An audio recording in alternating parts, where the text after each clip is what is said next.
Garage के सामने से संचालक की बाइक पार, सीसीटीवी फुटेज में दिखा चोर। जी हां, खबर निकलकर सामने आ रही है बिलासपुर के राजीव गांधी चौक से। जी हां, आपको बताएं कि राजीव गांधी चौक के पास एक केजीएन कार गैरेज के सामने से बाइक चोरी होने का मामला सामने आया है। गैरेज के संचालक तैयबा चौक तालापारा निवासी महबूब खान ने इस संबंध में सिविल लाइन पुलिस में शिकायत दर्ज कराई है। महबूब खान ने पुलिस को बताया कि वह गैरेज के संचालक हैं। बीते 6 अक्टूबर को वह अपनी HF डिलक्स मोटरसाइकिल से मंदिर चौक गए थे। मंदिर चौक से वापस आने के बाद उन्होंने अपनी बाइक को शाम करीब 4 बजे गैरेज के ठीक सामने खड़े कर दिया और गैरेज के काम में व्यस्त हो गए। शाम को जब वह घर जाने के लिए अपनी मोटरसाइकिल लेने के लिए निर्धारित स्थान पर आए तो देखा कि वहां बाइक नहीं थी।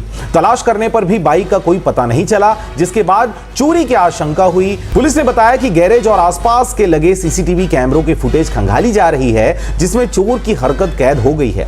फुटेज में चोर की फोटो साफ दिखाई दे रही है। इसी फुटेज के आधार पर अब पुलिस चोर की तलाश कर रही है और जल्द ही उसे पकड़े जाने का दावा भी सिविल लाइन पुलिस के द्वारा किया जा रहा है।